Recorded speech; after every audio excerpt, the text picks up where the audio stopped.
Hi, everybody. This is Ken Wilson. Once upon a time, I broadcast blues hockey. I always listen to Let's Go Blues Radio. It's everything you'll want as a blues fan. Oh, baby. When buying or selling your home, you need to feel protected. Realtor Mike Burgoyne not only looks out for your interests, but as a St. Louis area police officer will make sure you feel safe and well-informed with every decision. Email Mike at strikewithmike.com and start the process today. That's Mike at strikewithmike.com. Cut out the coffee, cut out those energy drinks that make you crash, and put yourself in a position to succeed with an energy boost from RockinThatIDLife.com. You'll be energized, focused, and you'll even experience an elevated mood for up to 6 hours. Check out RockinThatIDLife.com to learn more. Get ready to hear some noise tonight. You're just seconds away from Let's Go Blues Radio.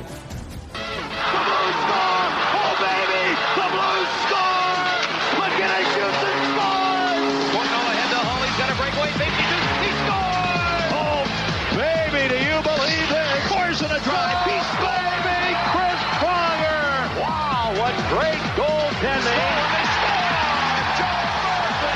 The twister. Jacob hits the hill. Sellout crowd. Oh, baby. Let's show this prehistoric bitch how we do things downtown.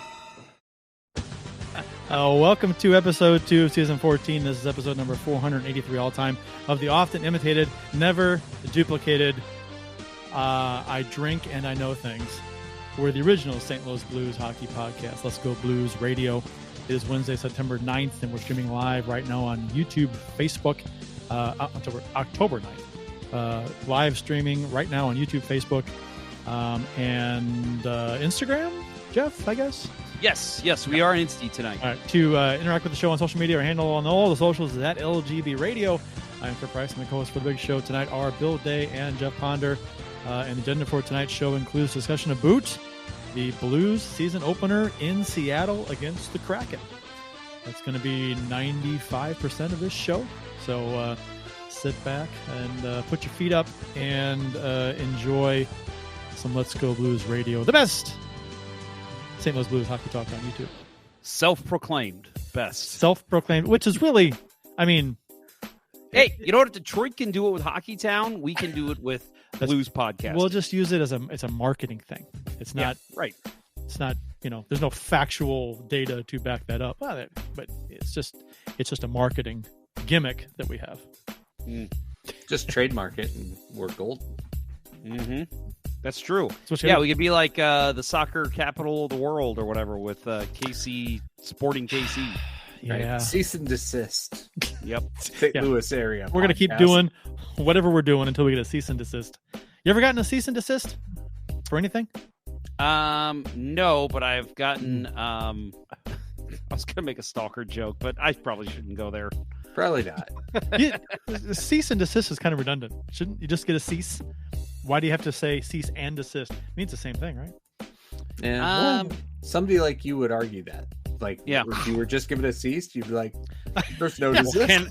Your first question would be, can I desist? I didn't get the desist, just the cease.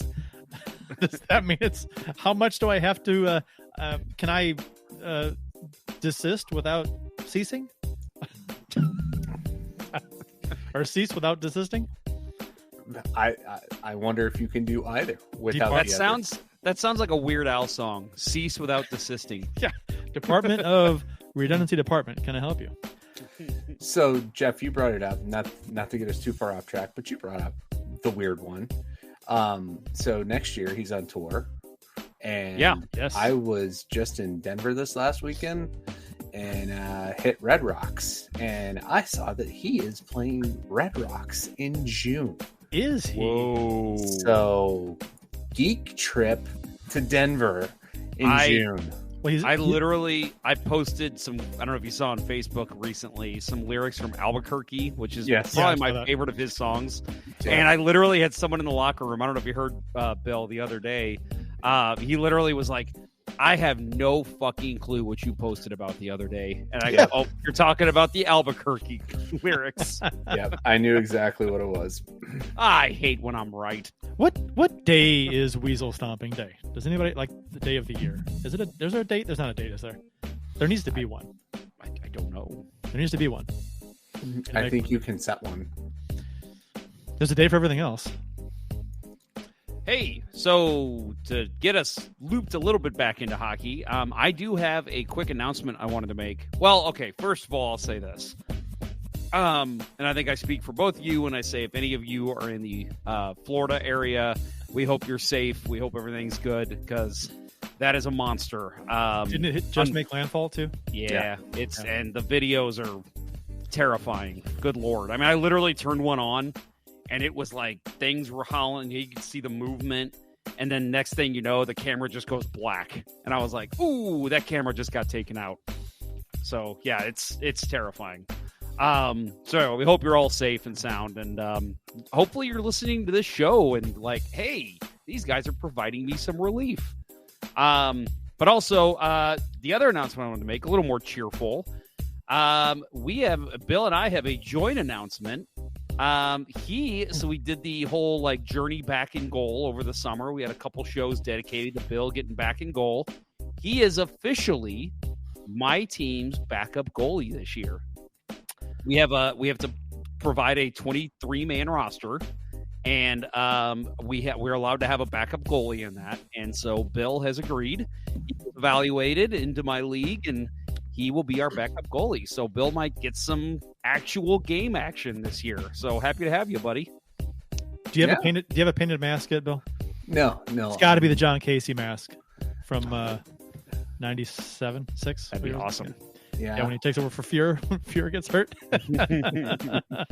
That's so that actually, if I need that, I know where I can find that picture real quick. Just pick Elaine Chevrier and Puck Doku, and it's actually John Casey on the Blues for some weird reason. I didn't know that. Yeah. So all those years of Minnesota. Yeah. Puck Doku, friend of the show, by the way. That's like it's almost like having a picture of Brodeur in a Blues jersey. Yeah.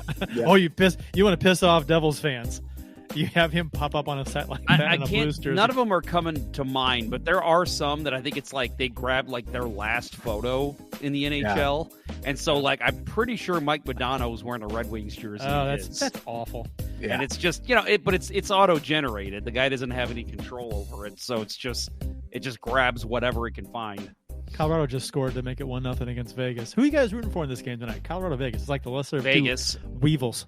I have to root for Vegas because Colorado's in our division, but I actually just hope that a plane crashes into the building. That'd be nice. The Jumbotron kind of falls from the ceiling, and it doesn't kill anybody, but it breaks Cale Makar, Nathan McKinnon. Just breaks their psyche. Yeah, they're afraid to skate.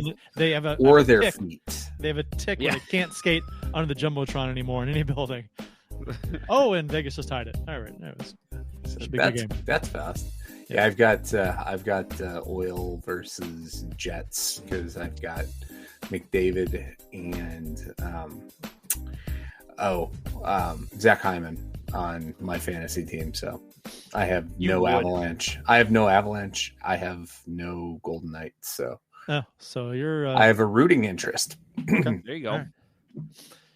But Patrick Yoder, longtime podcast follower, invited me to join his league. Nice. So, how about that? Yeah. So you're doing fantasy and you're playing hockey again. Right. It's like you're 20 again. Man, it's like 1990 all over again. Right. It's like the bug bit me, and What decade is this? Okay, so I should say I am super excited to be given the opportunity to reclaim my rightful place as riding the pine as the backup goalie. Right. I was going to say, I thought you were going to say, I'm looking forward to challenging your number one, which the only reason he's our number one is because he is willing to pay the full price. So the goalie does play the whole game. I could outpay him, is what you're saying? Right. Well, but you know how it goes, baby. Yeah. No, I first season back, at least I will be happy to pick up some scraps games and what have you. And hopefully I'll be playing in a pickup game or two to keep loose in the meantime. Well, good luck this season. When is the first game? Do you guys have a schedule? First game is Wednesday, or no. Yes, actually, it is next Wednesday. So Bill will not be playing in that one. I may not be here. We'll see. We'll see as time gets closer how many players we have. But after that, I think it's like the following Tuesday, and then it's like the following Thursday. If anyone is interested in our schedule and wants to come out and see some late night hockey, let me know. I'd be happy to let you know. Official beers of episode number 483. You can what is this? We're not 483. Yeah, we are 483. You can follow each of us on the Untapped app. Bill's handle is Billy Blue Note 33. My handle is CPrice12, and Jeff's is Ponder 94. And for some reason, we need to write this down. What order we're going in? I changed it it's in the order right now. Okay, so Bill, Bill will go first. Let's go. That's but a first good of way all, to do it. We do. Yes, that's what we should have done for like 2 years. It's so simple. Real quick, before Bill goes, I want to shout out Anthony Fernando over on Facebook. Ooh, that's fun to say. Fernando. Fernando. Greetings, guys. Been an eventful day today in windy Florida. Again, we hope you're safe, you and your family, Anthony. And thanks for tuning in. Hopefully some hockey talk will get your mind off the craziness in Florida right now. What Anthony, what parts of Florida are you joining us from? I'm very curious. How far are you away from the festivities down there? We could take a guess. I mean, it can't be right in the middle of it. He wouldn't be there, right? They don't have power mostly right now. Yeah. I'll say he's in Tallahassee. Tallahassee. That's fun to say too. Fernando in Tallahassee. Oh man, please. My favorite listener ever. We got Fernando from Tallahassee. He's a warthog. I'm gonna go further south. He's gonna be Fort Myers, Miami. I'll say Miami. Yeah, he's in Fort Myers, and I'm currently hearing it's dying throes. Yeah, it is dying as it crosses, obviously, but it's still gonna hit you pretty good in Fort Myers, which they just got rocked by Helene. So. Woof, crazy. It's literally raging outside. He says raging outside. Well, stay safe, man. Yeah, stay safe, and we're glad you're spending this time with us. Yep, it's crazy. All right, Bill, what you got? All right, so as I said last week, I'm going to keep going with this because I got a lot of beer that I just need to get rid of. So I'm going to power through one a lot of times, apparently.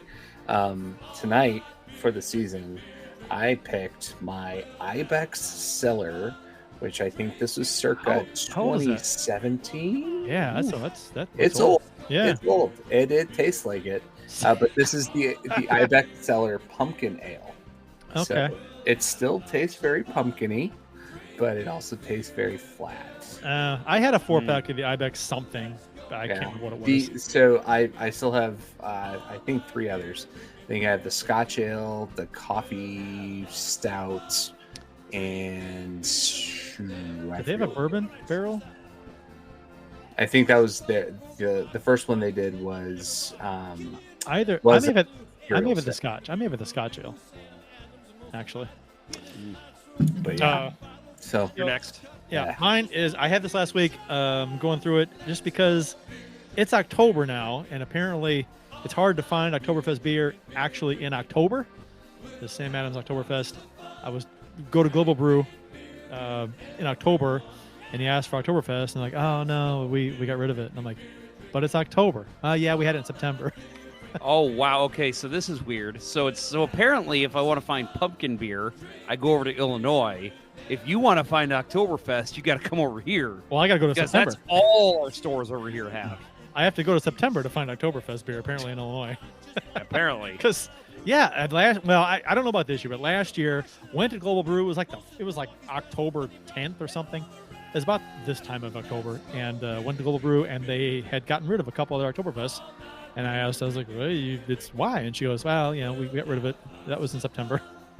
I don't know. Maybe I'm just speaking for myself, but I just don't get why Oktoberfest and pumpkin beer is like gone come November.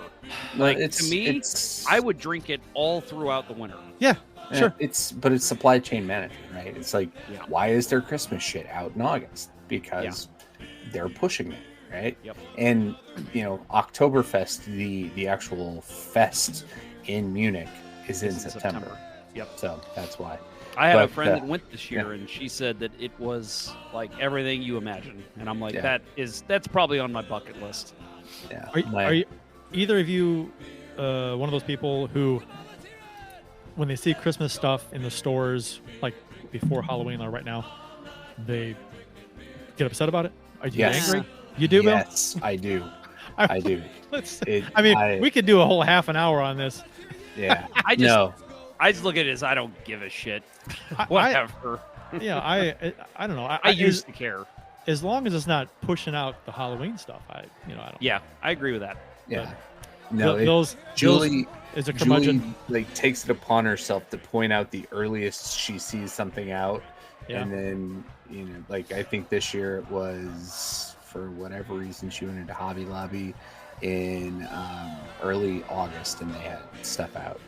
And that's just disgusting. I was in Target.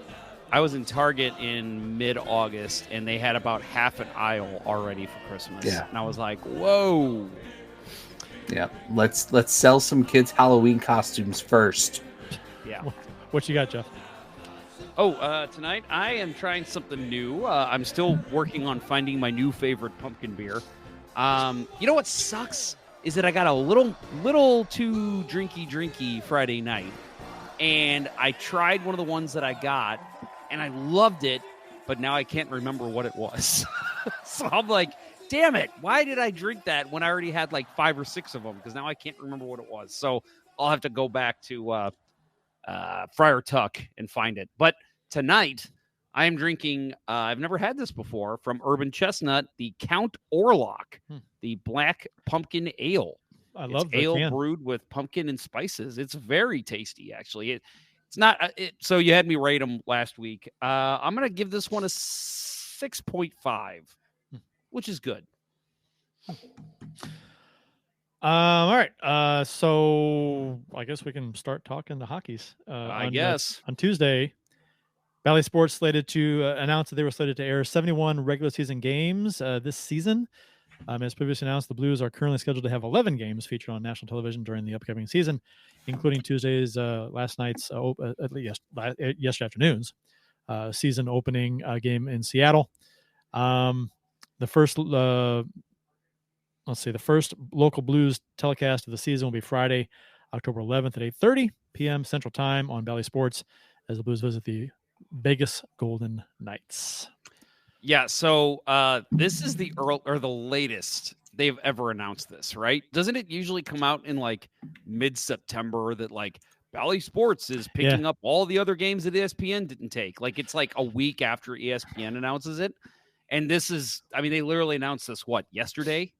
The day of their first game. And it's like, that just tells me the Blues were exhausting themselves trying to figure out something other than Bally Sports, which is, to me, a positive, because I think they realize that they got to get the hell out of that contract, and we'll see where it goes for next season. Well, I think with everything that's going on with the bankruptcy and all the rearrangements, it could just be, that they gave themselves enough room to make late decisions, but they're for their broadcast, their over-the-air broadcast rates, that's settled through this year. Yeah, the big question was, and we talked about this, was are they going to use Victory Sports as their streaming service this year, which unfortunately does not look like that got announced. Yeah. So your only legit straight streaming option is Bally's Plus, and stay away from that. It's pretty bad. Victory Plus, I tried to watch a game. It was preseason before the season started. And it was weird. It was the Blues in Dallas. Mm-hmm. Yep. And I couldn't watch it. It was after the game was over, but it was on there, and it was still showing it was live, but it was still. How long after the game? A couple hours. Okay. I think it's next day, because I had the same issue, and then I turned it on the next morning and it was working. Okay, but I could watch other games that were already over. Yeah, but I think it might just be a processing issue. Is my guess. I don't think Victory Plus has a lot of money.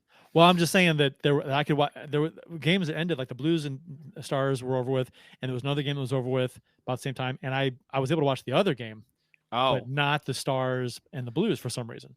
No idea. So I didn't understand that at all. I watched most of those preseason games on there the next day and didn't have a problem. Yeah, so. I didn't try it the next day. I was trying to a couple hours after it was over. So I don't know. I'm sure there's some rules that apparently are not displayed on the site. It's a very simple site. We talked about it before. Yeah. So just hopefully, this will be the last year of the disaster that has been the Bally's experiment. Yep, agree. Also, before we cut the break here, I do want to say our condolences also go out to Blues broadcaster Joey Vitale. He lost his father recently. So, Joey, I know you're listening. Our condolences to you and your family. We are due for a break here. So on the other side of this break, we'll talk about the roster that is this season, and the Blues take on the Kraken for the Kraken's season home opener. You're listening to Kurt, Bill, and Jeff on Let's Go Blues Radio. We'll return after these messages.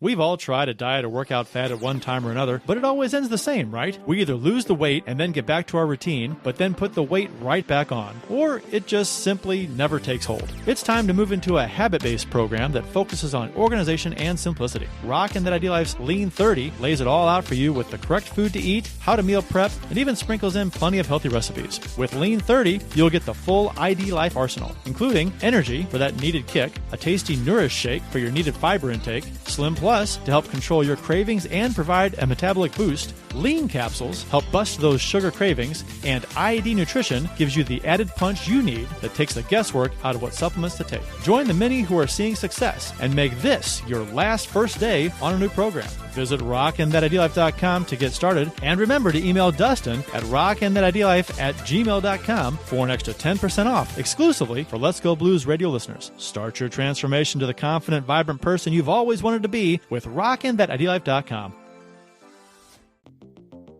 St. Louis hockey fans know how it takes a reliable captain and a team of hard workers to achieve major goals. As a police officer and a hockey player, Realtor Mike Burgoyne would wear the C in any situation. As a leader in the home buying or selling process, Mike has surrounded himself with a team of trustworthy inspectors, lenders, and escrow officers that work together more cohesively than Hall & Oates. And as a member of many teams in his life, Mike knows the service our first responders, veterans, nurses, teachers, and yes, even you Let's Go Blues Radio listeners provide the community, so he offers special rates to those individuals. Find the value in Mike's leadership and teamwork today by emailing him at mike@strikewithmike.com or calling 314-753-4060. He'll work closely with you and only show you the homes that match your goals. That email again is mike@strikewithmike.com or call him at 314-753-4060 and succeed with your new teammate today.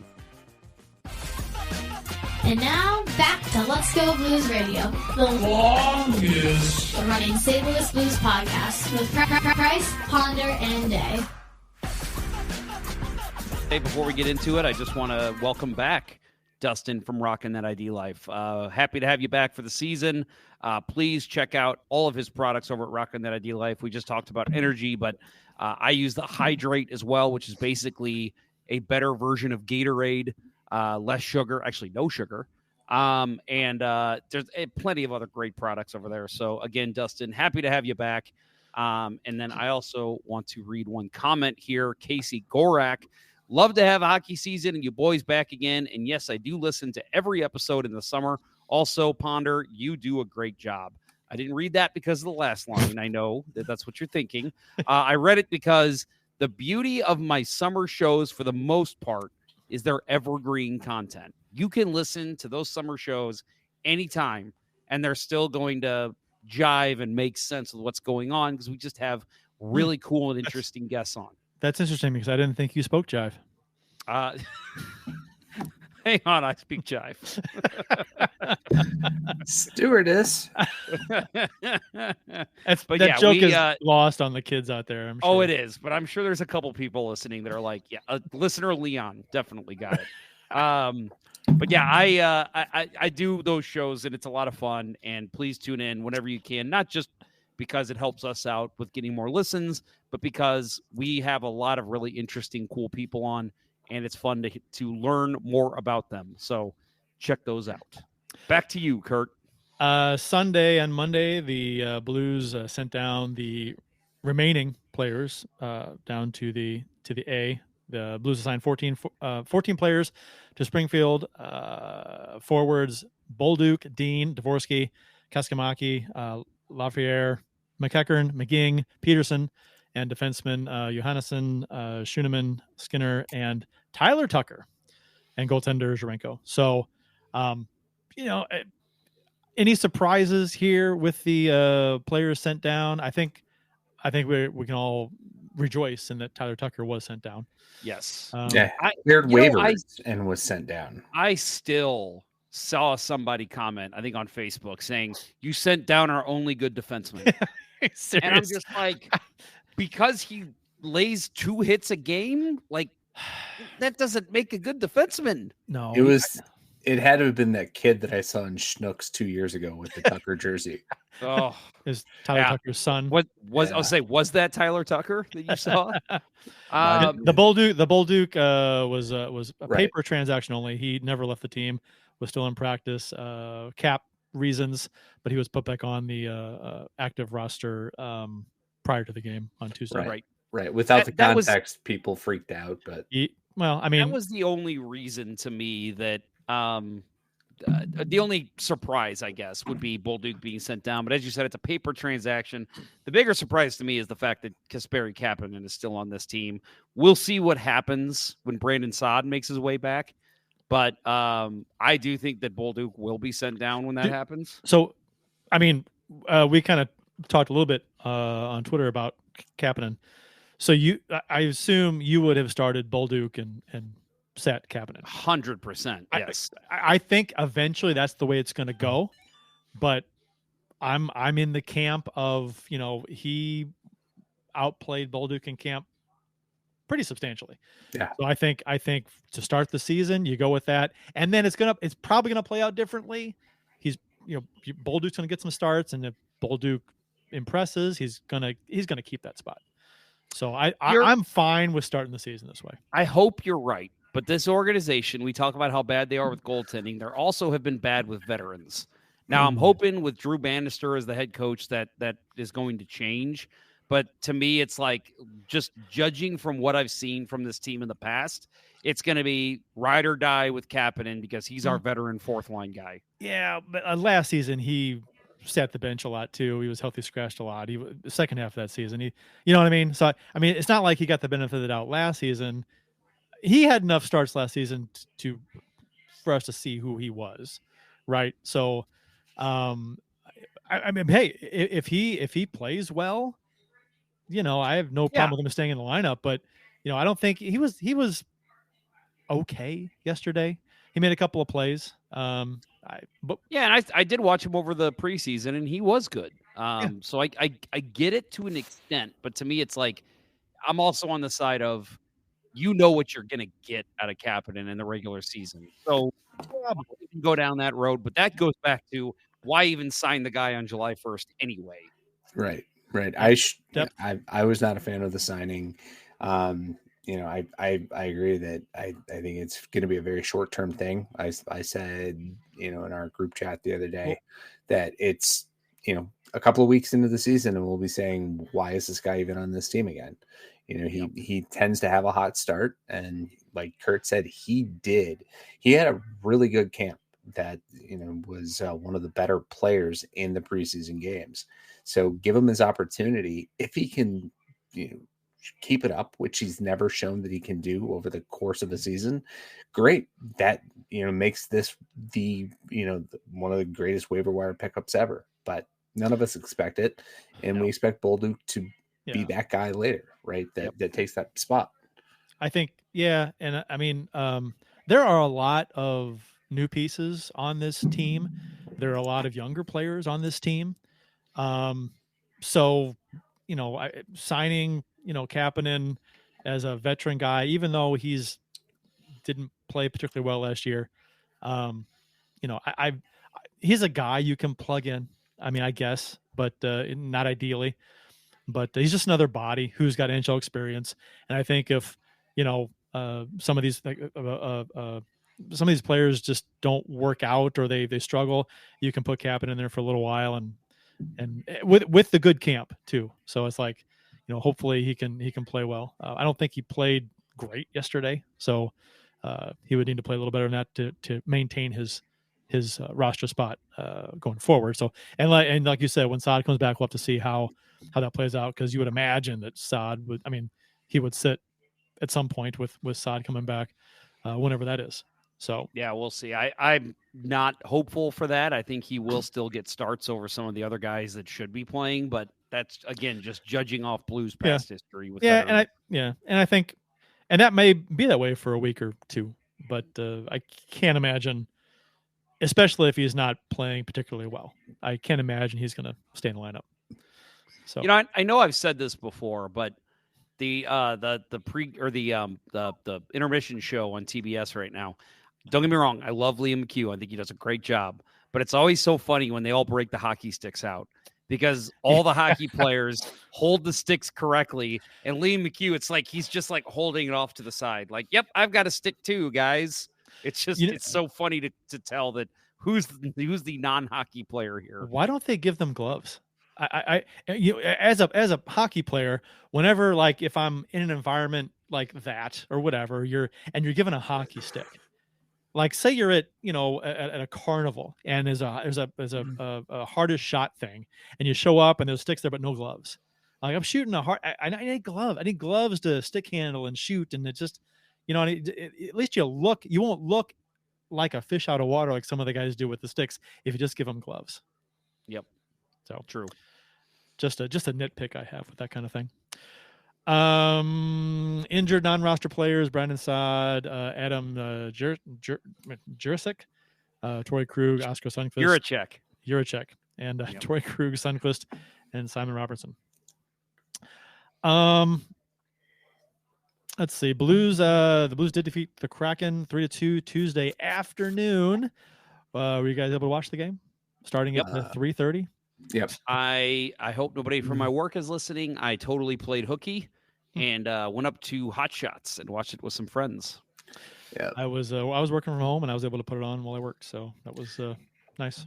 Yeah, being that I am a very still the second oldest on this podcast, but a very old man at this point, that 10:15 skate Monday night meant that I was destined for some work from home action yesterday. So that allowed me to catch most of the game as it unfolded while I was still working. So Saad did in fact miss this game as he was with his family as they're expecting the birth of a child. Kyrou, real quick, 2 goals in the opener. Brober scores. Bennington played well. Grubauer, save percentage under 900, which we'd all love to see. Grubauer. We love Grubauer's not a good goalie. What? That fella that blocked me on Instagram for literally doing the same thing to him that he did to Bennington. he can't stand the heat. Yep. Jessica Campbell became the first woman to coach an NHL regular season game. She's 32 years old. Was an assistant to Bilesma with Coachella Valley for 2 seasons before being promoted to Seattle on July 3rd. And she was behind the bench on Tuesday. So okay, I got to ask. By the way, obviously, I love this. She's earned it. It's not a publicity hire. She is somebody who is well worth being an assistant coach, maybe even one day being an NHL head coach. But I do have to ask you guys, I feel like there was a little bit of a publicity moment when they took their time out. Bilesma handed her the iPad and he said, "Go talk to the guys." And all the other coaches stayed back and let Jessica Campbell talk to the whole team, which maybe I'm fishing here. But I did think, I really think that was planned. Like, hey, let's give her moment and let her do this. And that way we've got all this awesome photography and videos of the first female coach, like literally telling the players how to line up and what to do. Why you got to be a hater? I'm not being a hater. I just conspiracy think hater. I think that was somewhat intentional. And but I don't blame Seattle. I think they should do stuff like that. Yeah, assistant coaches for all teams do that kind of thing, where the assistant coach goes over a strategy with the team while the other coach is going to hang back. It's not uncommon. I found it interesting that it was Jessica Campbell. It's just because she's a woman, Jeff. That's why you're looking at it that way. Shut up. If she was a man, you wouldn't even think twice about it. Well, yeah, because a man has done it for 100 years. Oh, would I put it? I'm not hating. Would I put it past ESPN and the NHL to want to, have that publicity and frame that as you would? That's what I'm saying. I wouldn't. I think it's deserved though, right? It is 100%.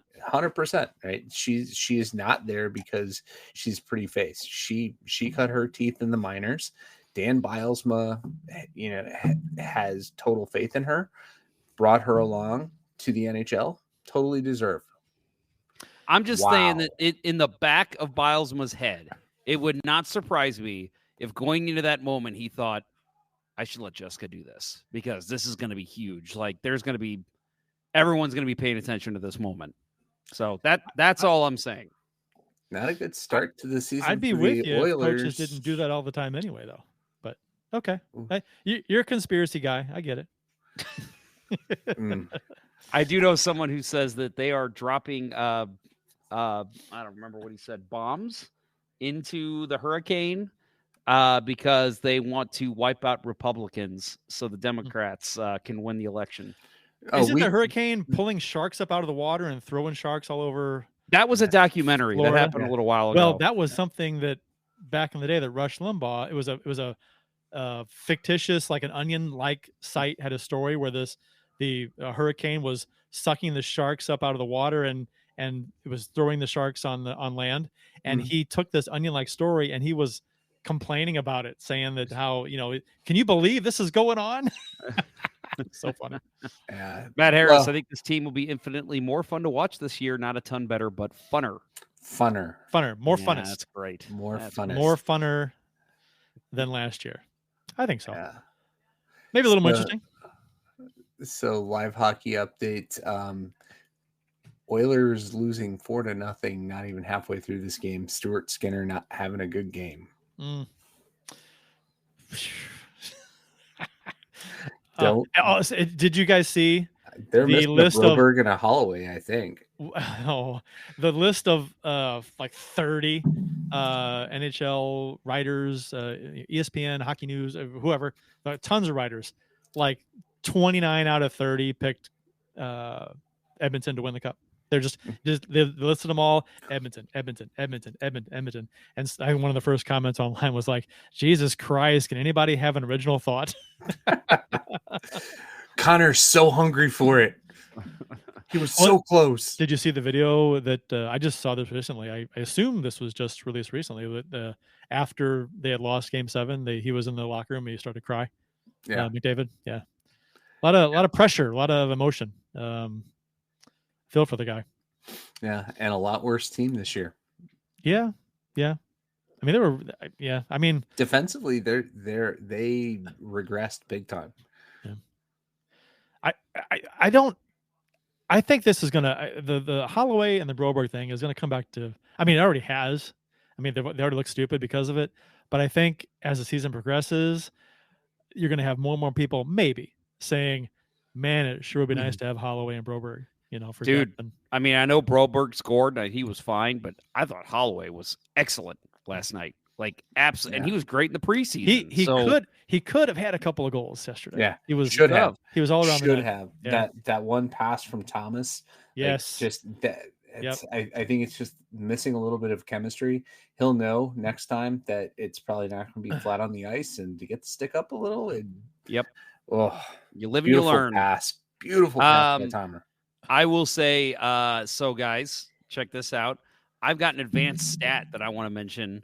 Ooh. And all the people who like to say that we're not advanced stats people, here you go. This is for you guys. Holloway led the team, and I think he led the game, including Seattle's players. Could be wrong on that, in Corsi percentage, which he had a 66.67. For those who don't know what that is, the NHL calls it something different. I can't remember what they call it. SAT, maybe.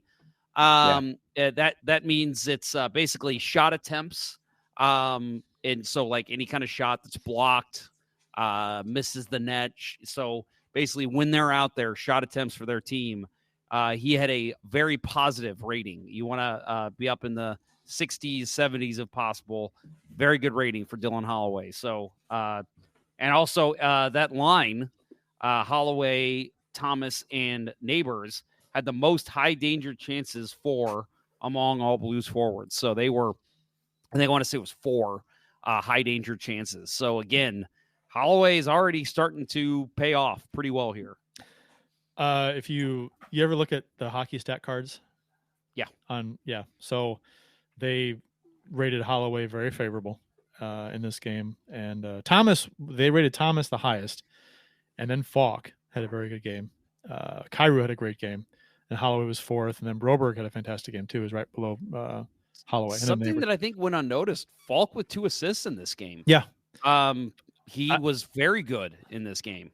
I thought, and he'll be a really interesting guy to watch this season because he's supposed to be healthy when he was struggling with injuries last year, and it affected his play. So, and he's got to pick up some of the offensive slack. People like to knock on Krug, but he put up points, just not necessarily all in the power play like he was hoped to. So he's got a little bit more responsibility offensively this season from the blue line. So. But 2 assists last night was a good. Yesterday was a good start, and then Broberg helping out with the goal was big. 3 points from the defense last night. And Falk, this is from Matt Harris. Falk looks back to good form. Thank God. Yeah. Bill, your thoughts? So pairing wise, I definitely liked Broberg and Falk together. Parayko and Leddy just. My God, we'll have an example of this to talk about here in a little bit, but they just, especially the first half of the game, like the Seattle drove the play and they seemed to be chasing everything. There were multiple plays I thought where Parayko just looked. I mean, he looked like Parayko from 2 years ago. Missing pucks. There was one where there was a loose puck coming right towards him at center, and he was standing at the blue line, and he instead of skating to it, he just reached out with one arm to poke it, and it was like, what are you doing? And then whoever it was on Seattle, I can't remember who it was, but they just went right around him with the puck, and I was like, step up, Parayko, what are you doing? So he did not look season ready. No, he looked a step slow. Only saving grace for him was Jamie Alexiak looking like a statue. Yes. Very true. Both Kyrou goals. I thought Parayko didn't have a great game, but I'm not as hard on him as you guys, right? There were some plays he didn't look very good on, but I thought he was okay. Otherwise, he got the harder matchups as he want to do, but I really didn't think that he was in the game until way too late. He was not ready to start that game. I didn't.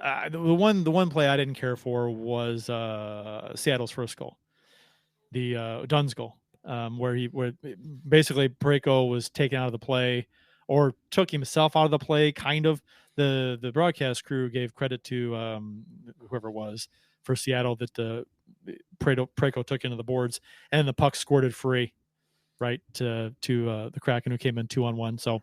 I didn't think that was a good challenge for Parayko because he lost that 50-50 puck, and all of a sudden it was a 2-on-1. So I thought that was a bad decision on his part over by the Blues bench. So yeah, and you just don't as a defenseman, if you got 2 guys skating in on you, you don't just take one out and let the other guy have the puck. That's not how it works. You got to play position. Well, he played man. Yeah, I mean, and the puck was there. He was going for the puck, but it kind of squirted free, and I mean, a little bit of a bad break where he just didn't get the 50-50 puck, but it was a bad challenge, I thought, on his part, So, agree. But I thought the Falcon Broberg line was fantastic. I like we'll Broberg see a lot. if they can. I do too. I mean, again, it's one game, small sample size. Sure. Small games or small amount of time in preseason too that I saw him. But I love what I see so far. We'll see if he hasn't played a full NHL season yet, so that could also be a factor down the stretch. But right now, he is looking like an instrumental signing for this team. Right. And how about Matt Kessel playing on a line by himself? Ryan Suter was pretty rough in that game. The two worst rated people on the stat cards were on the entire Blues team were Kessel and Suter. Yeah, well, that's because, like Bill said, Kessel was pretty much out there by himself. Suter, I do think Suter is better than this. I don't think that's going to be what we get from him, but he was a statue. He wasn't getting walked like Tyler Tucker was, but he did not look in position. He couldn't stick with the play. Rushes, he was way behind. But I think he'll get into better form. But not a good first showing for Ryan Suter. Yeah, Seattle's second goal, the Tolvanen deflection. Hey, Suter needed to be in that lane to block that shot, and he's 5 strides back to the other side of the ice. I'll tell you what, though, on that goal, that shot was going wide. That was a fantastic tip. Oh, beautiful. Absolutely. Reaching across, goofy going off the shaft of his stick. That was that's a goal scorer. When it went in, I was just like, that shot was going 3 feet wide. Yeah. How the fuck did that get on net? And I thought maybe it hit off Suter's arm or something, but then I saw the replay and I was like, whoa. Hell of a tip by Tolvanen. That is an elite tip. Bennington is like totally tracking that puck. He's extending his blocker out to put it to the corner because that's where it is. Gets a stick off the ice. That's what opened up the 5-hole. You could not ask for a more perfect deflection on that play. Agree. This game was not broken up into periods, really. It was a game of halves, right? The Seattle dominated the first 30 minutes of this game. And then the Blues, almost exactly, right? And the Blues, then there was that skirmish with Toropchenko and Walker against Dunn, and who else was it? Somebody else. And they little dust up, and then the Blues kind of turned it around, and then they had that other dust up with Faksa and Larson for Seattle. And then after that, then it was like Blues control the rest of the it was really funny because I was watching it at Hot Shots with some friends, and when that happened, Blues were down 2-0. They looked listless. It was like, Jesus, they're gonna get blown out of the water in this game. Gord, that's who it was. Gord, Johnny Gord. Yep. With Toropchenko. But thank you, Knight Rider, by the way. So I said to my friends at the time, I go, this is going to be what lights the fire under their asses. And they all laughed, and they were like, no, they look awful. Then what happens? They go out and score goals. They start taking control of the play. And that doesn't happen every time, but I do think that it doesn't hurt when that kind of stuff happens. And the Blues showed a lot of fire after that. If I were a Kraken fan and you're dominating for the first 30 minutes and they start shit, Dunn starts some stuff with, what are you doing? Why would you even let that team just mope and play crappy hockey? Don't give them a reason to light a fire into their, because the Blues got inspired. They got, it's almost like first game of the season, everything's a little strange. It's you're kind of maybe gripping the stick too tight first game, trying to make things work, and you feel like you're not really into the game maybe, and then all of a sudden something like that happens where there's a dust up, there's push and shoving, whatever, face washes, and then you're into it. And it's like, okay, I'm no longer thinking about this being the first game of the season. I'm playing a hockey game now, and it's on. And the Blues flip the switch just like that. It's crazy. And I'll admit I was surprised because Larson, the play that led to the power play for the Blues, Larson and Faksa got into it. Larson kind of was the instigator there. And I was like, what are you doing, man? Like same as you. I'm sitting there thinking, away. You let Foxa be an asshole. Let him slash you. Let him hack you. Skate away, and your team gets a power play up 2-0. Yeah, there's no reason to try and fire up. I mean, why would you want to get team fire up? I don't know why you want to do that. But whatever, it happened. Before we start talking about the goals, I think this is a good spot for us to talk about Bill Day's save of the week. What do you think? Should we do it? Let's do it. Bill, we ready? Sure. This is my time to shine. It is. Here we go.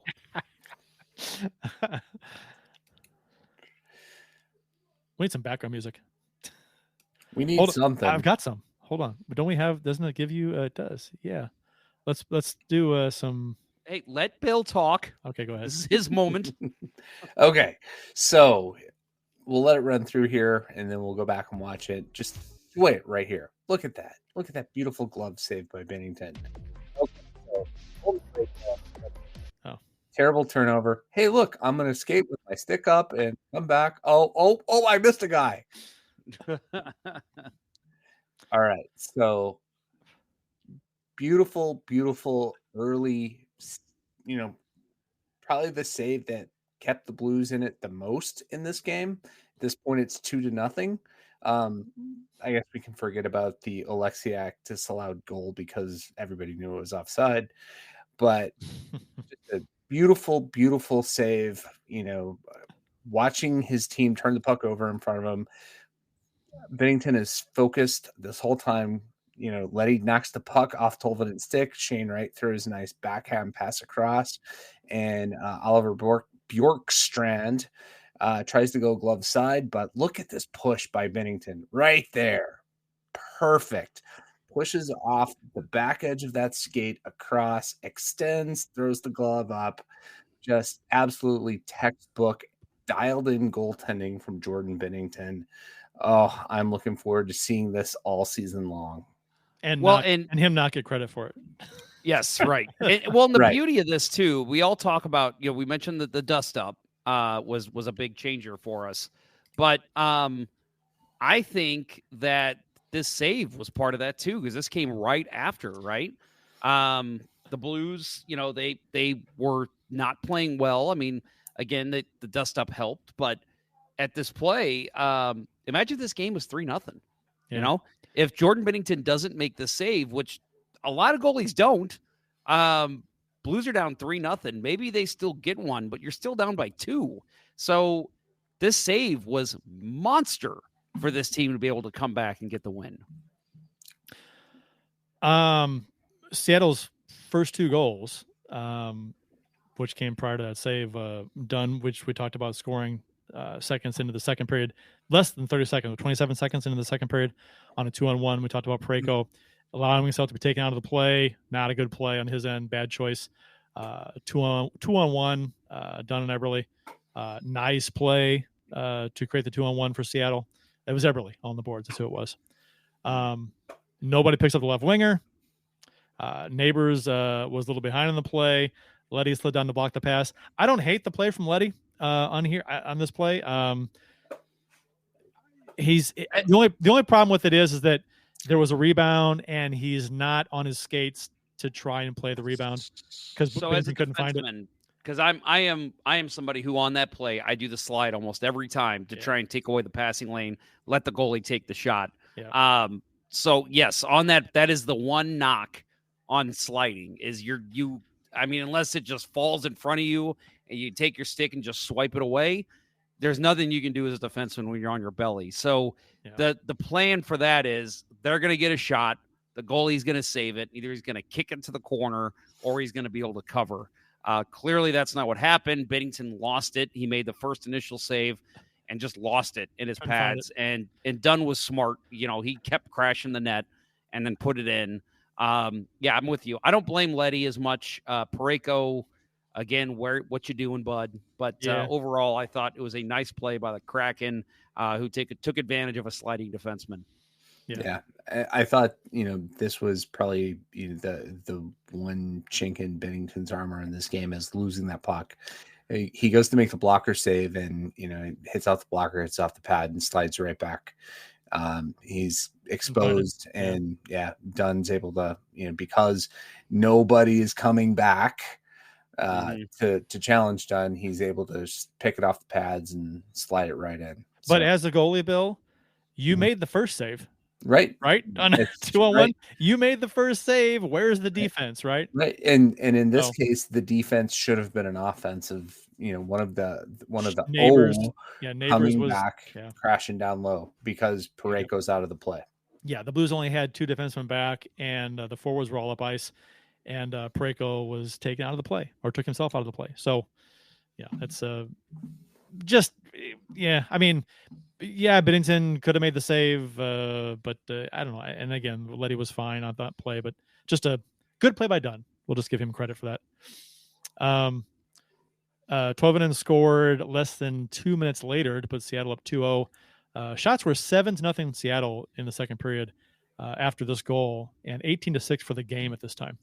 Yeah, so rough. Seattle was buzzing constantly. Chen lost an offensive zone face-off, point-to-point pass for Seattle, thrown on net, and it was deflected beautifully, which we talked about. Right. And you mentioned the disallowed goal, and then right in the same exact realm of the play was when the dust-up happened. Yep. When that disallowed goal went in, and again, giving credit to the dust-up by the Blues players, to me, I thought that's a moment, even if it's disallowed and it's offside, I felt like that's a moment that a lot of goalies, even Binnington, who is very strong-willed, would be like, God damn it, this just isn't my night. But seeing his team just battle after that and be like, we're not taking shit from anybody, I think kind of lifted Binnington's spirits as well. I'm totally guessing here, but I'm just saying that thinking about a goaltender and how I've played with so many goalies over the years, that's a goal that you're like, damn it, I know it was disallowed, but why the hell did I let that past me?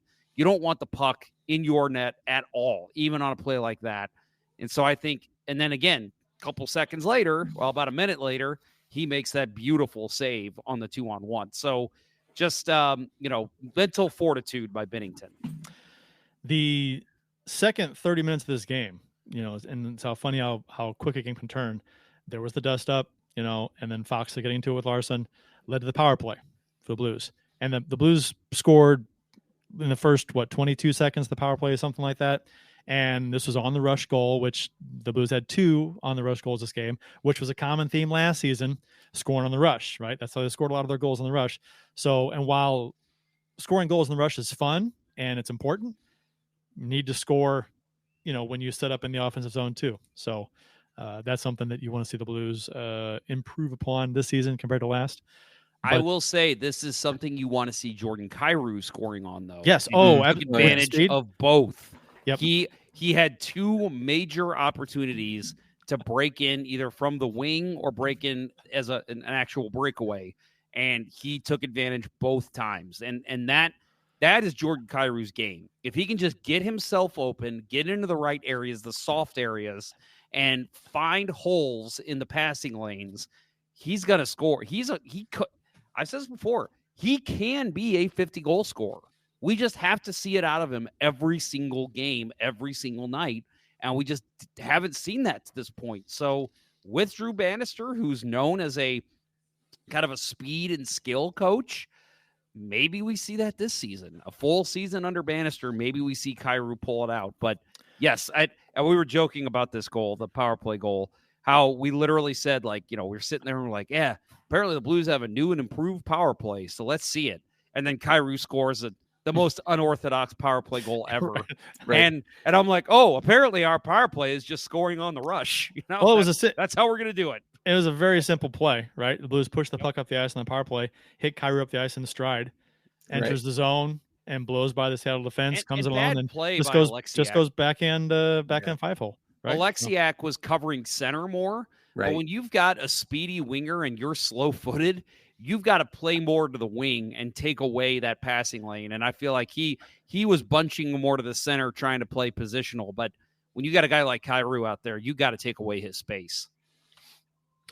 Broberg got his first goal as a Blue just a minute and a half later. Good zone entry. Neighbors tries to take the puck to the net, but it's taken down. Blues were swarming the puck, which is something you didn't see in the first 30 minutes of this game. And game possession, worked it around Broberg, who shot from the faceoff dot, beating Grubauer under the glove. Over the pad, as he was going down to his knees, Grubauer had to deal with neighbors who glided across in front of him for the screen. Surely messes with his vision a little bit. Probably a goal he probably wants back. But again, it's Grubauer, so, these go in on him once in a while. He's just happy to be there playing in the NHL these days. Right. Yep. I want to give some credit to Drew Bannister here too. So I don't know if you guys noticed this, but when the Blues again were looking so listless at the end of the first period, he switched his line. So again, we mentioned earlier. I mentioned the Holloway, Thomas, Neighbors line. He went back to Old Faithful and put Buchnevich, Thomas, Kyrou together, and thought, man, we need a spark. We got to change this up. They really didn't do much. So instead of just sticking with it or just trying something altogether new, he was like, let's just go back to what we did to start the season. And I thought they had, I thought they had a good shift.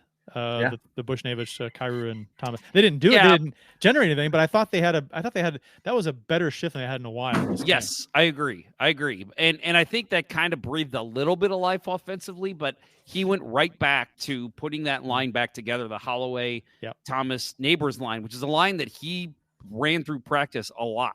And I thought they turned out to be excellent together. I'm excited to see what they can do against San Jose, a team that apparently the Blues cannot beat anymore.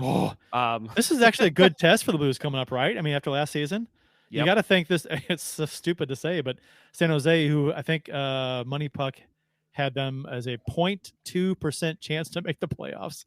So they couldn't beat them last year. So beating San Jose is reason for celebration for the Blues if they can do it in the second game. Kyrou got his second goal of the game just 20 seconds after Broberg's goal. Seattle won the faceoff. This was a great play. Seattle won the faceoff in the Blue zone, but Kyrou puck out. He quickly created a turnover, pressured the forward, pressured the point man, giving Seattle zero time at the point. Got stick on puck. Puck squirts to Texier, who then feeds it back to Kyrou, who never stopped skating. Beautiful pass, little floater pass up the ice. Little saucer pass, and then Kyrou, boom, in alone. Just in the blink of an eye, that happened. And Kyrou just fired a shot by Grubauer glove side to put the Blues up 3-2, and it was 3 goals in a minute and whatever it was. It was 3 goals in 155. 155. Just like that. All of a sudden, after 30 minutes of shit play, the Blues in the second half of the third period had the lead. Crazy. And how many times have we seen that? Against the Blues? They got a 2-1 lead, and then after 2 minutes, it's 3-2. And it's like, damn it. And so to see it for this team, it was such a nice breath of fresh air, because you're thinking, I don't want to get blown out in the first game of the season. Well, Kyrou, just because he scored this goal, but he also created this goal. He set this play up, which was with fantastic zone play. I know. Right? Own zone play, right? Pressuring the point man and just creating havoc and not giving him any time, which was fantastic. Getting open at center again and blowing through the defense, allowing a clear pass to him at center. That's the stuff we need to see from him. I'm going to say that probably every time he scores a goal. That's what we need to see from Kyrou. If that's the Kyrou that this team is paying, it's going to pay off very well. But, we got to see it. We got to see it more than a couple games here and there. And Texier, fantastic pass. Great pass. Right. Oh, yeah. We were all, worried about what's our 2C look like this year. Nobody wants to see Braden Shen there, and I'm glad he was soundly parked on the third C spot, right? But Tessier, that was a hell of a pass. Yeah, he lost that faceoff, but Kyrou anticipated where it was going, and Tessier followed him up the ice. And I like it. I think this is a decent experiment. I want to see it going. I'd rather have Tessier there than Buchnevich. But it was a really nice pass. Speaking of face-offs and Buchnevich, he had a rough start to this game in the face-off dot. He was like 33% after like 7 or 8 face-offs, but then he finished really strong on the face-off dot, and I think he finished I don't have the stats in front of me, but he was around almost at 500 for faceoffs, almost for the game. 46%, I think it was, which is a huge improvement over how he started the game. So, and his career faceoff percentage is like 33 or 35%. That's one of my bigger worries with him is, when there's a defensive zone face-off, like, you got to have somebody else out on his line that knows how to take face-offs. Well, if it's a defensive zone face-off, as long as it's not like an icing where they can switch. I know. A D zone face-off, you would hope that he'd get Thomas out there or Shen out there. Well, and that's my point. Is if bring it's me icing, Mike Eastwood with his 12-foot paddle for a stick. And so Blues up 3-2. They could have had a couple more. Bushnevich missed a huge net on a one-timer from the slot. He's got to bury that. How many times did he do that last season? That's one of the things to look for this season. He's got to bury the goal, the grade A scoring chances, and he missed the net so many times last season. It was just the middle chunk of that season. He was snake bit and had a hard time scoring goals. He was getting grade A chances. He was just missing the net. I don't know what the deal was, but he did that this game, and then he missed that empty net, that little wraparound. It was half-hearted attempt at a wraparound, it looked like, but he didn't score there either. So I'm like, okay, we won the game. Everything is good, but let's start burying these chances that you're getting, because you're a guy that the Blues have to rely on. He needs to produce well this year, coming off last season where I think he finished strong, but most of the season last season he was kind of a little frustrating to watch. I was waiting for a power play for Seattle in the third period because the Blues go to in the third up 3-2. The Blues had a power play goal. Seattle had not had a power play yet, and I was just waiting for it to happen. I think I tweeted it out too in between periods. I'm like, it'd be nice to get that fourth goal because Seattle is going to get a power play in the third period. And sure enough, they got one. Shen was called for interference of the blue line, which was a good call. I was going to say, I didn't have a problem with that. Damn it. Yeah, that's a good call. Absolutely. It was a good call, but you had to figure they were going to get a power play eventually, and they got one. I got to ask you guys, we've probably talked about this. We've done 483 shows. I'm sure we've talked about this before, but isn't it funny when you see the referee's arm go up as a fan, you're like, what? Yeah, that was a good call. Like, oh, you want to get mad, but you're like, that was a good call. You see the replay, you're like, he interfered pretty good. I've even done it before. Like, my wife laughs at me because I've literally jumped out of my chair and been like, whoa, and I just sit back down, and she's like, what? That was a good call, and I was like, yeah, and she's like, you react way too quick. And I was like, that's why it's a reaction. It's right away. It was a good difference between hockey fans and soccer fans, right? Soccer fans would follow through with that, probably roll on the ground. Not that I'm not a soccer fan, but it was a good test for the Blues PK. Up by 1, third period, on the road. Their home opener. They're fired up. They want to tie this game. The fans are into it. And the PK shut the Kraken down. They didn't give them a whole lot. So, and credit where credit's due for the Blues defense. The last 20 minutes, the last 30, especially last 20, they played very well. Only allowed 4 shots to Seattle in the third period.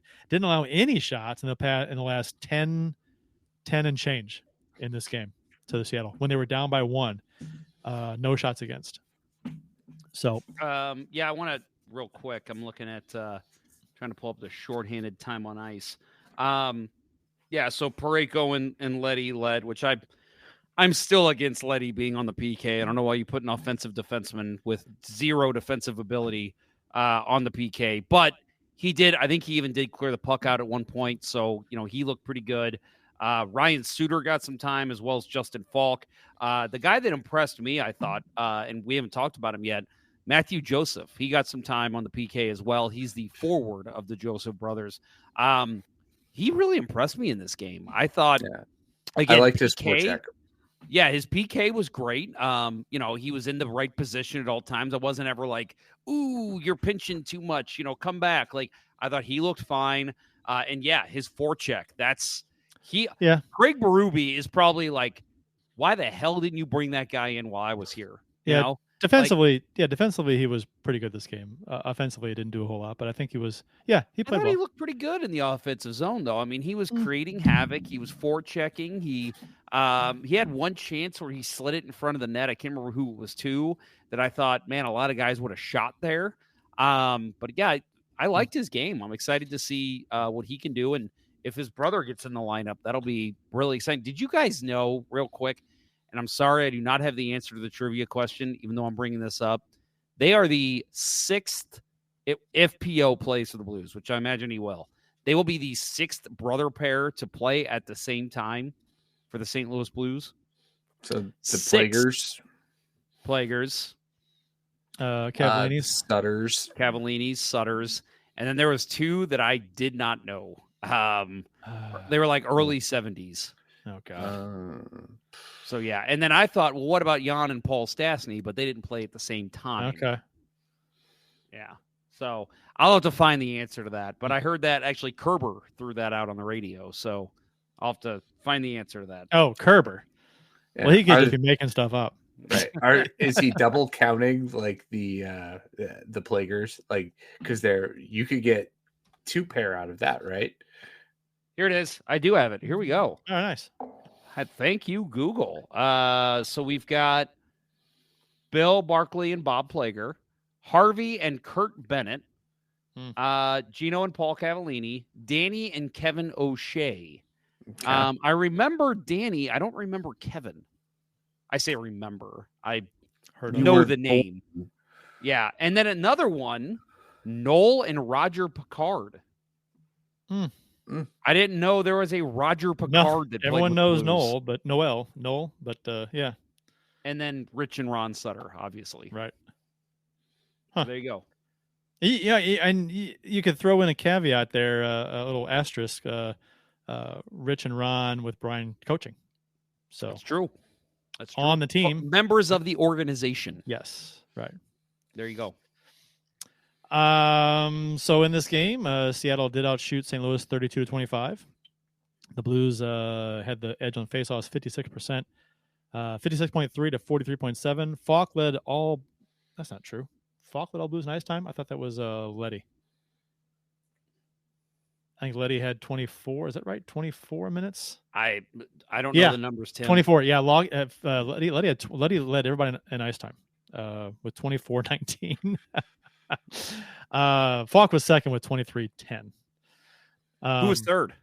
Parayko 22-35. Who was fourth? Broberg 20-23. Who was fifth? Sutter and then Kessel. Are you going to keep going? Who's sixth? Oh, I'm sorry. Those are defensemen. Kyrou, let's see. Bushnevich led all forwards 1837. Okay. We can stop. Thomas led all forwards 1905, and then Bushnevich 1837. I'm calling it. We're done. No more ice time. How much more information do you want, sir? Bennington stopped 30-32. Kyrou had 2 goals, obviously. Broberg had his first as the Blue. Texier, Thomas, and Holloway each had an assist, and the Blues for 1 for 2 on the power play, and 1 for 1 on the PK. I'll say, I know we've already talked about him, but real quick, without Jordan Binnington, the Blues don't win this game. No. And I'm not saying Joel Hofer would have lost this game for the Blues. He might have done the same thing that Binnington did, but without having a solid netminder back there, one of the best in the league, I don't care what people say. All right, I'm not going to get too much into this. But you know what drives me freaking crazy is when people talk about Team What grinds Canada, your gears? You know what grinds my gears? Who is the best goalie in the NHL for as far as Canadians go? People are saying it's Connor Ingram, which he's been good. Don't get me wrong. The last year, he's been great. But do you want to go with a guy as your starting goalie for Team Canada who's had one good year or a guy who has been pretty good and if not great since 2019? People just find reasons to not want to root for Jordan Binnington, and it's infuriating, but it's also hilarious. I will say that I think if he has the same caliber year he had last year, and if last night's any indication he's going to, and the Blues make the playoffs, he's going to get a hell of a lot more votes for Vezina this year. I think there's a chance you would hope that because they carry 3 goalies, I think there's a chance that if Joel Hofer keeps playing well, there might be 2 Canadians, 2 Blues on Team Canada. Right, especially if Doug Armstrong's the GM. Exactly. And they're talking about almost a 50-50 split with Binnington and Hofer this season. Yeah. We'll see. I mean, that may impact things. Typically, they were talking about it on the broadcast, actually, that typically Vezina caliber goalies play more games. You don't play 40 plus games as a Vezina. You play 50 plus 60. So we'll see. I agree with you completely. He got jobbed last year as far as recognition for Vezina. He should have got some votes. I'm not saying he should have won, not saying that at all, but he should have been in the conversation as players to possibly be nominated, and he wasn't. So that's Night Rider saying Aiden Hill if healthy. I'll disagree on that too. I think Binnington has been better for longer. Hill had a literally elite defense in front of him when he won the cup. Not saying he was bad, but he has given up some pretty soft goals over the years. Jake Allen-esque. Mark Messier, when they were talking about Binnington yesterday, brought up the point that he likes to remind people, just a little reminder, and he has the Stanley Cup. So, yep, he's got that on as part of his pedigree. And has he not been excellent every playoff with the exception of maybe the bubble? Yeah. Oh, yeah. The cup year, clearly, but 21 and 22, he was fantastic. Mm-hmm. Yeah. I mean, he's a game player, man. He is a guy that is always given his best when the games count. There are, people like to pull up certain stats that don't favor him necessarily, or advanced stats that don't favor him as much as some others, and they'll take those to the grave with as far as the criticism of Binnington goes. And sometimes the team in front of Binnington, some stats he's not tearing up the stat line in some of these stats, which probably works against him. Not his fault. It's just a shame that some of those stats aren't working out for him because it's not his fault. Let's see where I lost my place in the outline here. So we did Bill's Save of the Week. Next up for the Blues, Thursday, October 10th at San Jose, which is tomorrow. Today, if you're listening to the podcast, tomorrow. And yesterday, if you're listening on Friday. Right. What about Saturday? That's 2 days ago. At San Jose, 9:30 Central Time. Friday, October 11th, they're playing at Vegas at 9 o'clock. So back-to-back nights there. Then on Tuesday, October 15th, Minnesota, their home opener, the Blues home opener. And then October 17th versus the Islanders. Not so bold prediction. Huh? Not so bold prediction. We will see Joel Hofer in one of the next 2 games. Yes. Yeah. Probably tomorrow, right? That's what I would suspect. Yeah. You'll play Binnington against Vegas. You've got to. Or they could pull the old play Binnington against San Jose, get the win for sure, and then hope Hofer plays well against that. That's there's a school of thought there that I'm not really on board with, but and I'll say I think our next show will probably be Wednesday the 16th. Safe bet. So we will see. But home opener should be fun. I was hoping to get tickets, but God, the home opener is always so damn expensive to get to. So we'll see. Maybe not. But either way, should be a fun night. Starts at 6:30, FYI. Keep that in mind. Mm-hmm. Rapid fire tidbits from around the NHL. Jeremy Swayman signed an 8-year, $66 million contract extension, an $8.25 million cap hit. It's for me, not surprising. I said before, I thought, Boston cannot not sign him. They had to. There's no scenario in which, for me, in which Swayman was not playing for the Bruins this season. Maybe he would have held out a little bit or whatever, but yeah. Although 8 years, $66 million, that's a lot. I mean, he's a young guy, so it could work out for him. But yeah, I just think I disagree. I actually thought he was going to get traded. Did you? And I thought for what? I thought Cam Neely and Don Sweeney would have egg on their face because they traded Omar too soon. Because they traded them. That's why they had to sign the Oilers. I know, that's what I'm saying. And maybe Swayman says, I don't want to fucking play for you. I'm tired of this bullshit. Like having to go to arbitration, get told that, why you are not allowed to make this much money, and then have these contract disputes go public. I was like, man, Swayman's going to say, get me the hell out of here. And then Boston's going to have to go with what? Jonas Korpisalo as their starter? He did not look great last night. No. Going to arbitration, though, I mean, any player that comes out of arbitration with his feelings hurt, come on. You know what's going to be said. You can't take it personal. Your side's doing the same. Well, you're building up yourself on your side. But the others, it's just business. You can't.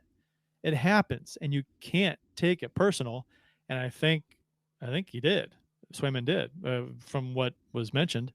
And I'm like, really? You didn't realize that was going to be said about you? That's just the way it is, man. I don't know why that was surprising to him, but I'm kind of surprised too. Well, he's right, I guess, but to a certain extent. Justin Scott says they put Hofer in every game against San Jose, talking about last year, and he was awful. So hopefully that doesn't happen. Now, I will prescribe to Kurt's thought. Why not play Binnington both games, Thursday and Friday? I think that is such a weird NHL way of thinking that goalies want to be in the net. But especially early when they shouldn't be tired. But that's just not, and they don't play again until Tuesday. So you got a couple extra days off too. And travel from San Jose to Vegas is not bad. Yeah. So you're going to get to Vegas pretty early, and you'll get plenty of rest. They're not going to skate on Friday. So I 100%. But that's just not how the NHL operates nowadays. Yeah. So, and also they did talk about almost a 50-50 split. So if you think about that, then it makes sense. Maybe you do play Binnington against San Jose and tell Hofer you're getting the big job against Vegas. So I mean, I think at that point we're just overthinking it. I think Hofer is going to play against San Jose. I think so too. It'd be interesting to see it the other way. I wouldn't be against it. I'd be like, oh yeah, let's go. Why not? Sure. But right, and that's the thing, right? I love this goaltending tandem. I'm okay with whatever direction they go this year. Last year, like the whole, like the decision process they made on that first road trip, that boggled my mind. But that was Berube calling the shots. Now we have somebody else doing it. Maybe it was Hitchcock, right, Bill? It may have been. Had to talk with him every day, right? Yep. That was part of his gig. But I am so much more comfortable. Like Hofer was so good last year, one of the top 5 backup goalies in the league. And, if they want to ride 50-50 this year, as they're saying, why not? I mean, just throw him out there and see what he does. Are you at all worried that Hofer is going to have a little bit of a letdown season just because of the way goaltending can be very fickle from season to season? Yeah. Especially with backups and stuff. Sophomore slump. Yeah. Big time. Yeah. I mean, I think with Husso, played really well, had a great season with us, tailed off at the end and had a bad playoff, but then shit the bed with Detroit. So granted, different team, but still. Yep. Goaltending, we talked about this, can be fickle. It can be. Well, look at Bobrovsky. It's like every other year he's losing his job, and then the next year he's winning the Vezina. Right. Which is why I think a lot of fans, we have experience with a lot of St. Louis fans, and boy, the knee-jerk reactions if a goaltender's not playing well, they want him out and bring the next guy up. Trust me, we were pulling up the different Facebook groups last night when it was 2-0, and yesterday, I guess, not last night. And yeah, there was plenty that were like, "Okay, Hofer time," and I'm just like, "How are you pitting this on Binnington?" The reason, I mean, Binnington, Vezina discussion as far as we're concerned last season. This season, we predict that he will be in that discussion this season. And and play. Some people wanted him gone a couple years ago. You know, they want, and it's just you can't have that knee jerk, short fuse with goalies and certain players. You have to be patient. You can't, because you never know what you're gonna get from season to season. Sometimes they're gonna be off for whatever reason. You can't just pull the plug on them, and you stick with them. If it's a good goalie and the Blues signed him for a longer-ish term contract, which looks like a bargain now compared to what some goalies are signing for. So I'm a patient guy in general when it comes to this kind of stuff. So it irks me when I see fans that just really just the knee jerk reactions with after a few games, ship them out. Yep. Well, just fans who have to tweet or post their every feeling on social media. That's why I try not to, scroll Facebook during a Blues game. Do you know where your children are? I told you last night. No. I love that line. Yeah. Pretty much, you could play any Simpsons quote anytime, and I will laugh. I want you guys to work in a Cletus the slack-jawed yokel. Cletus the slack-jawed yokel. Mm-hmm. Hey, is that racist nowadays? My mama from up here. Yay, ma! Get off the dang roof. I'm Thank you. Sure that's racist nowadays. Inappropriate. Nope. Insensitive. Nope. It's a cartoon. Utah Coyotes played in their inaugural game at Delta Center in Salt Lake City. Defeated the Blackhawks 5-2. I almost said 7 for some reason. Good crowd. I watched some of this game. Every time I look up, they were scoring on the Hawks, which was kind of great. Yeah, fun to see. Division I will game. Say, it was fun. Dane Gunther, there's your trivia answer. Who scored the first goal in Utah history? Dane Gunther scored. And also another good trivia question. Who was the Blackhawks starting goaltender in 24-25? Would you guess Peter Mrazek? Does anybody care? Yeah. Something tells me Laurent Brossoit is going to take that over pretty quickly. Yeah. Mrazek looked Mrazek last night. Not Soderblom. Ooh, that dude. Yeah. Historically, one of the worst starting goalies in NHL history. Yes. But I will say it was really awesome seeing Utah get so excited. Ryan Smith sitting on the glass wearing all Utah gear. Like, that dude is clearly jazzed up about having a team. Speaking of jazz, Utah Jazz players were there celebrating. I mean, it was a really cool atmosphere. Yeah. So the arena, the side, the ends, did you notice that? It was like a wall as opposed to seating. Did you see that? Mm-hmm. So it's like in the arena, it's like, typically you got the, the stadium seating goes all the way up. Then you got a little bit of a wall, and then you got the third tier or the second tier or whatever.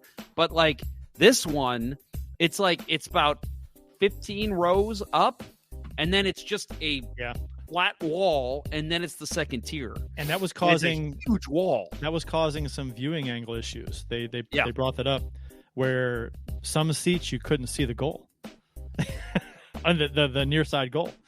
And I think the Islanders, don't the Islanders have some kind of a weird wall on their arena too? If a car parked they on used to. That was when they were at Barclays Center. Okay, yeah. Okay. Yep. So I'm sorry, we do have to say from Joe Schmo, they say most folk won't lose a toe, but then again, some folk'll like Cletus the slack-jawed yokel.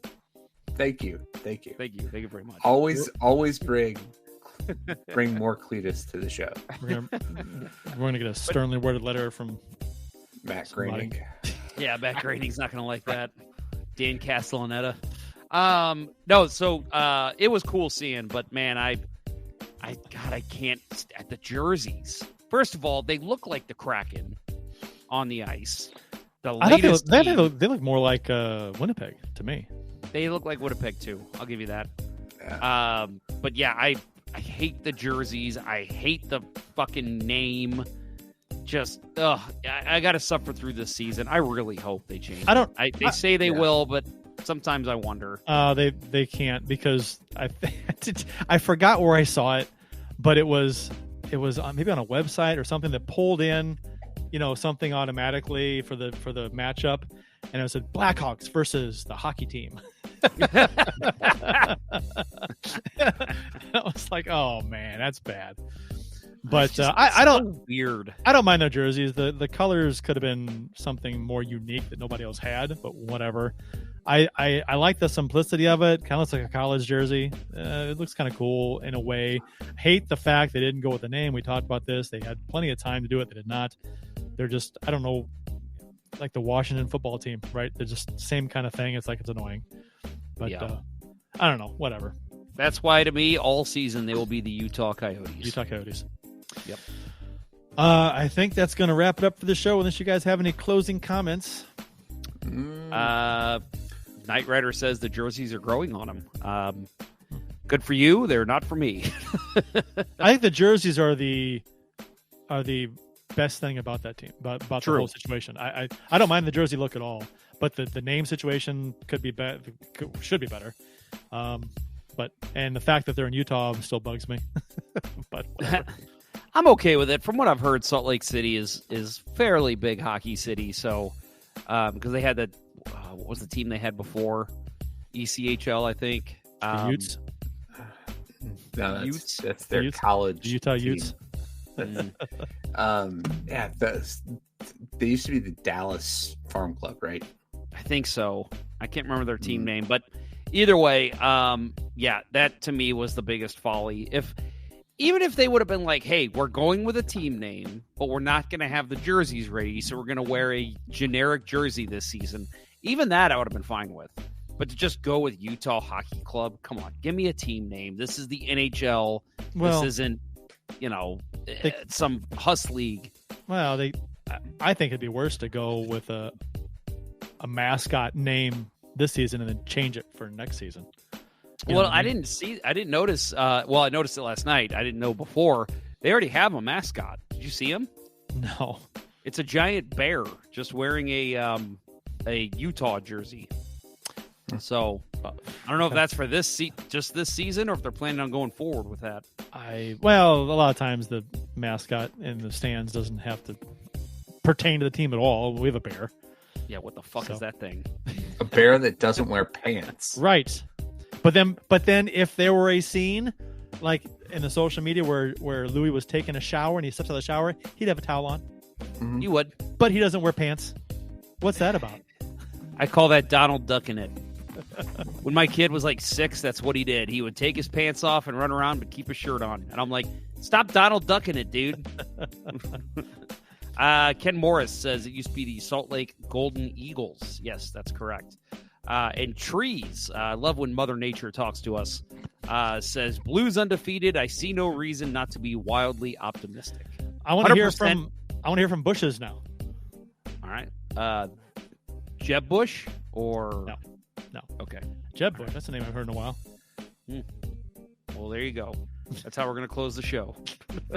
That'll wrap up episode 2 of season 14 of the original St. Louis Blues Hockey Podcast. Let's Go Blues Radio. Thanks for listening.